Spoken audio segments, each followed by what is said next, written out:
नमस्कार, आप देख रहे हैं अपना बिहार और आपके साथ मैं हूं विवेक। भागलपुर से इस वक्त की बड़ी खबर सबसे पहले से शुरू करते हैं। भागलपुर में 3 बच्चों की मौत पानी से भरे गड्ढे में डूबने से हो गई। बुद्धचक के किशनदासपुर की यह घटना है।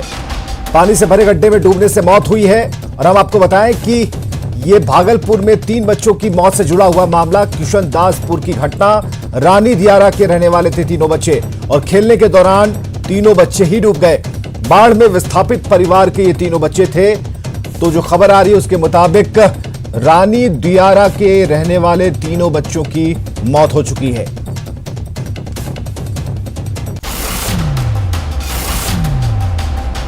और राहुल ठाकुर है हमारे साथ, हमारे सहयोगी फोन लाइन पर।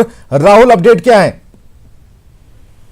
देखिए विवेक, यह घटना है कल बीते देर शाम की, जब तीनों बच्चे जो है खेलने के लिए जो है वो खेल रहे थे। उसी क्रम में जो है गड्ढे में जो पानी भरा हुआ था उसमें डूबने से उन तीनों बच्चों की मौत हो गई और देर रात जो है तीनों के शव को निकाला गया। जब रात में जो है बच्चे वापस घर नहीं लौटे तो उसके बाद उनकी खोजबीन शुरू हुई थी और खोजबीन के बाद जो है ये तीनों शव पाया गया, जिसके बाद जो है पूरे इलाके में कोहराम मच गया। ये तीनों बच्चे जो है रानी दियारा के रहने वाले हैं और लेकिन बाढ़ के कारण जो है इन दिनों जो है किशनदासपुर रेलवे की जमीन पर जो है विस्थापन की जिंदगी जी रहे थे। और इसी क्रम में जो है गणपत पासवान के 13 साल के पुत्र अनिक कुमार, दिलीप पासवान के 6 साल के पुत्र अभिषेक कुमार और साहिंद्र पासवान के 8 साल के पुत्र छोटका जो है वो पानी में डूब गया और तीनों की मौत हो गई। पूरे परिवार का रो कर बुरा हाल है। सूचना के बाद जो है बुद्धचक थाना पुलिस भी मौके पर पहुंचकर जो है अभी तीनों शवों को जो है अपने कब्जे में लिया है और पोस्टमार्टम के लिए जो भागलपुर जवाहरलाल नेहरू मेडिकल कॉलेज अस्पताल भिजवाया जा रहा है। चलिए, बहुत बहुत शुक्रिया हमसे बातचीत के लिए, तमाम जानकारियों के लिए। इधर पश्चिम बंगाल के उत्तर 24 परगना में बीजेपी नेता मनीष शुक्ला की हत्या के तार पटना के बेऊर जेल से जुड़े हुए हैं। सूत्रों के हवाले से जो बड़ी जानकारी मिली है उसके हिसाब से नालंदा के सुबोध सिंह के 2 गुर्गों ने इस हत्याकांड को अंजाम दिया। वहां के एक पार्टी विशेष के नेताओं ने सुबोध सिंह ने हत्याकांड को अंजाम देने के लिए संपर्क किया था और इसके बाद मनीष शुक्ला की हत्या की गई। सुबोध सिंह सोना लूटकांड का बड़ा आरोपी है। उस पर देश भर में कई जगहों पर सोना लूटने का मामला दर्ज है और सुबोध सिंह फिलहाल पटना के बेऊर जेल में बंद है।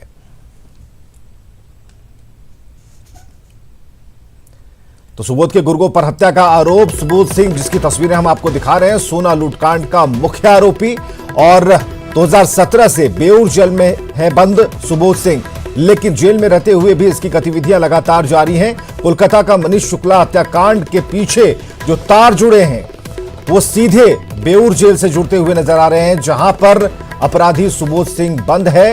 तो ये कनेक्शन जुड़ता हुआ नजर आ रहा है। हालांकि पुलिस जांच कर रही है।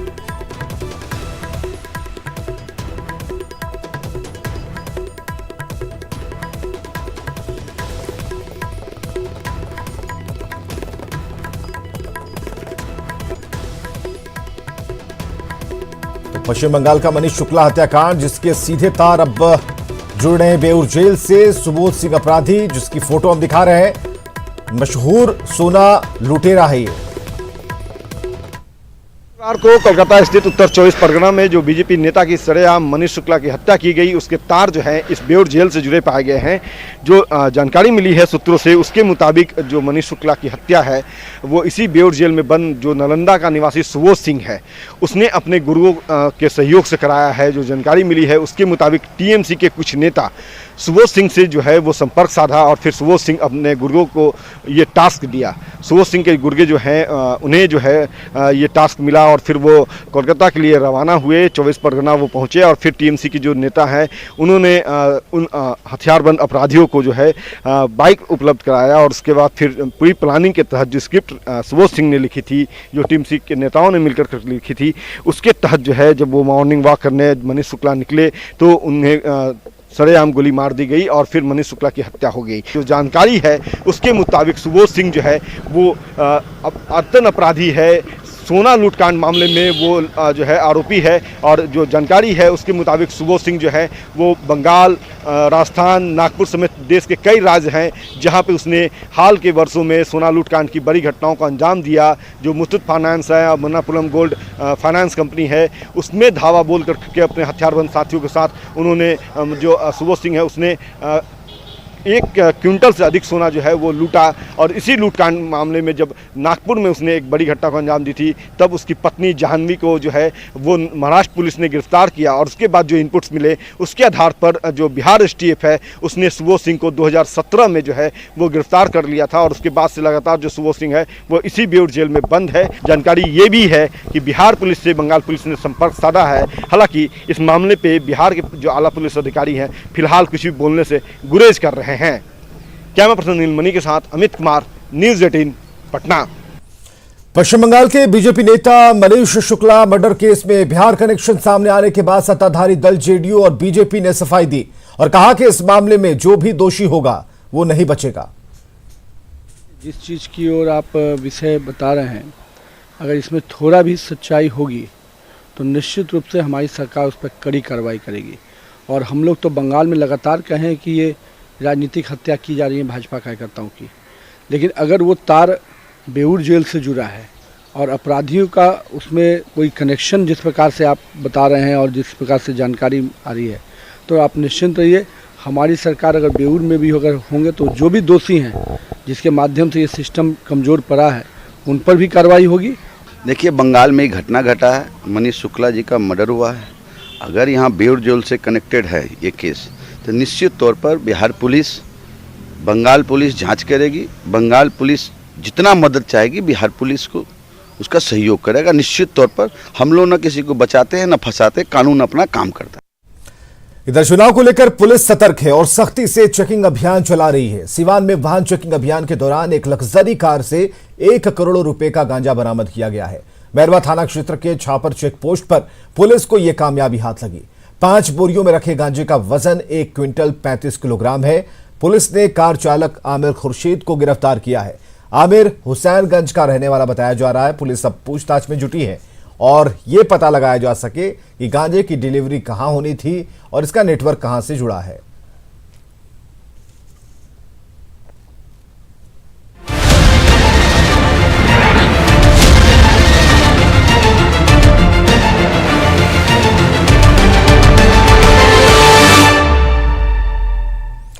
जेडीयू के राष्ट्रीय अध्यक्ष और बिहार के मुख्यमंत्री आज से चुनावी अभियान का आगाज करेंगे। 2 दिन तक नीतीश कुमार 35 विधानसभा क्षेत्रों के लोगों से वर्चुअल संवाद करेंगे। आज नीतीश कुमार 6 जिलों की 11 विधानसभा क्षेत्रों के लोगों से वर्चुअल संवाद करेंगे, जबकि 13 अक्टूबर को 24 विधानसभा क्षेत्रों के लोगों से वर्चुअल संवाद होगा। तो नीतीश कुमार का चुनावी अभियान और यह है उनका टाइम टेबल। आपको बताते हैं कि नीतीश कुमार कब किस समय किन किन क्षेत्र के लोगों से संवाद करेंगे। आज 5 बजे चुनावी संवाद होगा। आज सुल्तानगंज, अमरपुर, धोराया में संवाद होगा। इसके अलावा बेलहर, तारापुर, जमालपुर, सूर्यगढ़ा में भी संवाद होना है। शेखपुरा, बरबीघा, नवादा, गोविंदपुर में संवाद होगा।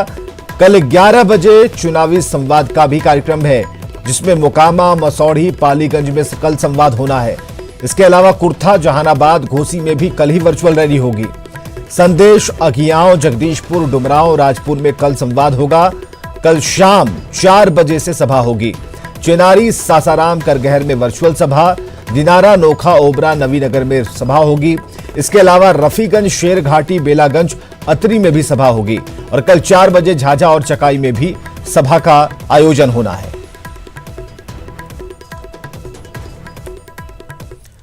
तो बिहार विधानसभा चुनाव के सियासी रण में अब लालू के बड़े बेटे तेज प्रताप कूद पड़े हैं। तेज प्रताप को आरजेडी ने हसनपुर से सिंबल दिया है, यानी तेज प्रताप यादव इस बार वैशाली के महुआ विधानसभा सीट के बदले समस्तीपुर के हसनपुर से चुनाव लड़ेंगे। तेज प्रताप यादव को छोटे भाई और नेता प्रतिपक्ष और मां राबड़ी देवी ने सिंबल दिया। आरजेडी का सिंबल मिलते ही तेज प्रताप भावुक हो गए। सिंबल लेते तस्वीर के साथ तेज प्रताप ने ट्वीट किया, जिसमें उन्होंने लिखा कि नेता विरोधी दल तेजस्वी यादव की उपस्थिति में पिता श्री लालू प्रसाद यादव की तस्वीर को साक्षी मानकर अपनी मां श्रीमती राबड़ी देवी जी से हसनपुर विधानसभा क्षेत्र के लिए आरजेडी का सिंबल प्राप्त किया। जनमानस के विश्वास का कर्जदार रहूंगा, जय बिहार, मिस यू पापा। तो तेज प्रताप यादव 13 अक्टूबर को हसनपुर सीट से अपना नामांकन भरेंगे और तेज प्रताप पिछली बार महुआ सीट से लड़े थे और जीते भी थे।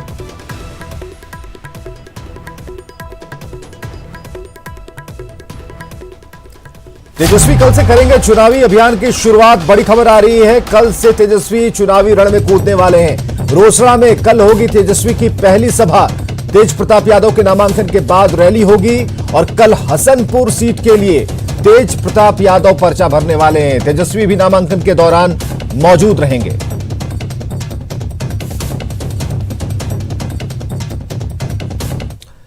मधुबनी की फुलपरास विधानसभा सीट पर टिकट बंटवारे के बाद जेडीयू में बगावत के सुर तेज हो गए हैं। पिछले 2 विधानसभा चुनाव में जेडीयू को आसान जीत देने वाली फुलपरास सीट इस बार कड़े मुकाबले में फंसती दिखती है।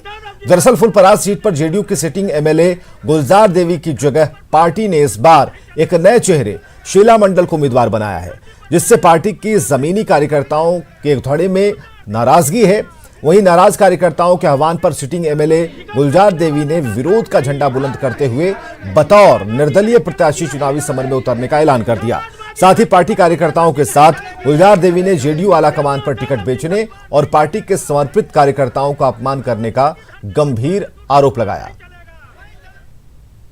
परसों कर देवे नॉमिनेशन, निर्दलीय चुनाव लड़बे। फुलपरास महान छे, श्री देवनाथ यादव लिए आब ई पार्टी भ जेते, अपील हेते पब्लिक से देवनाथ पार्टी, आ चुनाव लड़ल जेते, आ वोट हेते, जीत के हम जेबे, आ तब हम उनका कहबे जे टिकट जे बेच लेलिए, हमरे कही तू जहाँ टिकट हम बेचबे, इस बार अहाँ चुनाव नहीं लड़ू, हम चुनाव लड़े वाला तो नहीं रहू। मतदान के लिए सांप सीढ़ी का खेल सुनने में अलग जरूर लग रहा है, लेकिन निर्वाचन आयोग ने यह पहल की है। मुजफ्फरपुर में यह पहल की गई। दरअसल चुनाव आयोग की तरफ से फर्श पर लूडो बनाया गया है और लूडो में सांप सीढ़ी का खेल खेला जा रहा है। खेल खेल में लोगों को मतदान से जुड़े सवालों के जवाब भी दिए जा रहे हैं। डीएम चंद्रशेखर सिंह ने लोगों से अपील की है कि ज्यादा से ज्यादा लोग मतदान की प्रक्रिया में भाग लें, इससे हमारा लोकतंत्र मजबूत होगा। आगामी बिहार विधानसभा चुनाव 2020 जो है, उसके लिए स्वीप कोषांग के द्वारा विभिन्न प्रकार की गतिविधियां की जा रही हैं। उसी क्रम में आज यहाँ एक सांप सीढ़ी का जो खेल होता है, उसको जो है मतदान से जुड़े जो प्रश्न हैं और जो लोगों के मन में परीक्षा हो सकती है, जो जानकारी है, उसको देने के उद्देश्य से एक बनाया गया है। बिहार विधानसभा के पहले चरण का मतदान लखीसराय में 28 अक्टूबर को होगा। नक्सल प्रभावित क्षेत्रों में शांतिपूर्ण मतदान कराना एक बड़ी चुनौती है। एसपी के निर्देश पर इन क्षेत्रों में लगातार कॉम्बिंग ऑपरेशन चलाए जा रहे हैं। इस दौरान कई हार्डकोर नक्सलियों की गिरफ्तारी के बाद नक्सली बैकफुट पर हैं।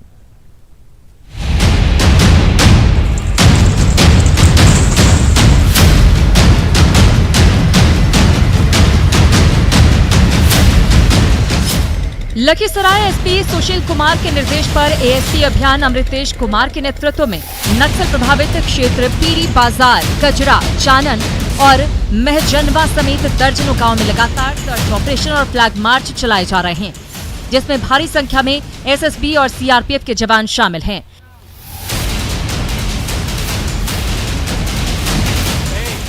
इस दौरान कई शराब भट्टियों को ध्वस्त भी किया गया।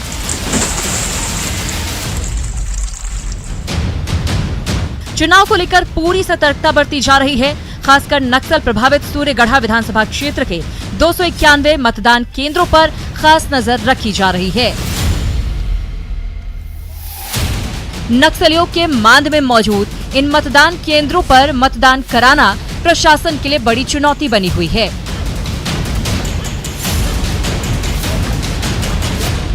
इलेक्शन कमीशन और अपने पुलिस अधीक्षक महोदय के निर्देश से लगातार ये ऑपरेशन अभी करवा रहे हैं। अभी आप लहसुरवा में है और अभी यहाँ जितनी पहाड़ियाँ हैं उस सब में प्रतिदिन हम लोग ऑपरेशन करवा रहे हैं। रास्तों का डिमाइनिंग करवा रहे हैं, पुल पुलिया इस सब को लगातार चेक करवा रहे हैं। इसके अलावा बूथ का जो भी भवन है उसको भी हम लोग देख रहे हैं कि सही प्रकार से है और उसकी हर प्रकार से सुरक्षा जाँच हम लोग करवा रहे हैं। चुनौती तो है ही, लेकिन हमारे पास फोर्स भी अभी पर्याप्त आ गई है। हम लोग चुनौती का सामना करने में सक्षम हैं और इसको हम लोग अच्छे प्रकार से कर लेंगे। मतदान के दौरान नक्सली हिंसक घटनाओं को अंजाम देकर अपनी उपस्थिति दर्ज कराने की फिराक में रहते हैं। ऐसे में पुलिस लगातार इन नक्सलियों के खिलाफ कॉम्बिंग ऑपरेशन चला रही है। नक्सली गतिविधियों पर पूरी तरह से अंकुश लगाने, शांतिपूर्ण और भयमुक्त चुनाव संपन्न कराने में पुलिस जुटी हुई है। इसमें पुलिस को कामयाबी भी मिल रही है। हम लोग लगातार ऑपरेशन कर रहे हैं और किसी तरह की कोई घटना को हम लोग नहीं होने देंगे और नक्सलियों के विरुद्ध भी लगातार छापामारी अभियान चल रहा है। इसके अलावा जो भी सूचना है और जो भी उनके पॉकेट्स है उस सब में प्रतिदिन ये नक्सल रोधी अभियान चल रहे हैं। शांतिपूर्ण चुनाव संपन्न कराने को लेकर नक्सलियों की हर गतिविधि पर पैनी नजर रखी जा रही है। कॉम्बिंग ऑपरेशन के दौरान नक्सल प्रभावित क्षेत्रों के मतदाताओं को अधिक से अधिक संख्या में मतदान के लिए प्रेरित भी किया जा रहा है। न्यूज़ 18 के लिए लखीसराय से राकेश की रिपोर्ट।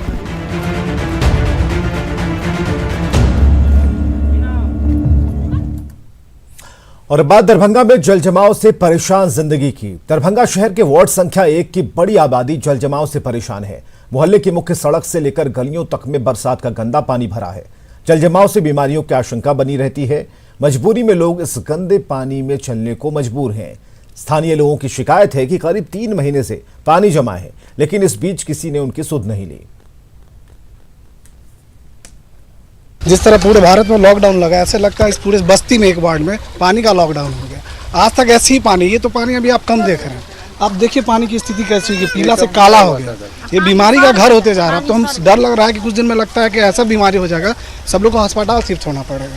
तो वार्ड पार्षद जो है हमारे एक बार मिलने तक नहीं आए, हाल लेने नहीं आए।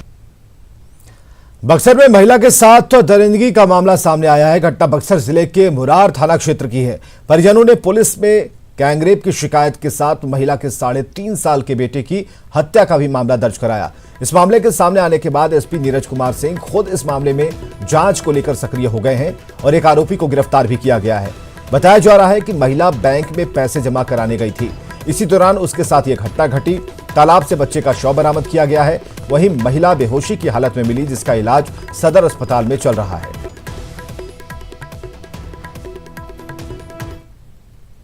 के पिताजी के द्वारा एक आवेदन दिया गया है, जिस पे हम लोगों ने प्राथमिकी दर्ज कर लिया है और उस पर कार्रवाई भी प्रारंभ कर दिया है। पीड़िता का 164 का बयान कराने हेतु यहाँ पे हम लोग लाए हैं।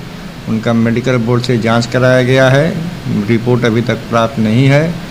1-2 आदमी का नाम और अन्य का नाम इनके पिताजी के द्वारा बताया गया है, जिसमें 2 अमान्य हैं। 2 में से एक प्राथमिकी अभियुक्त की गिरफ्तारी हम लोगों ने कर लिया है। बाकी की गिरफ्तारी का हम लोग प्रयास कर रहे हैं। और आगे देखिए जोहार झारखंड।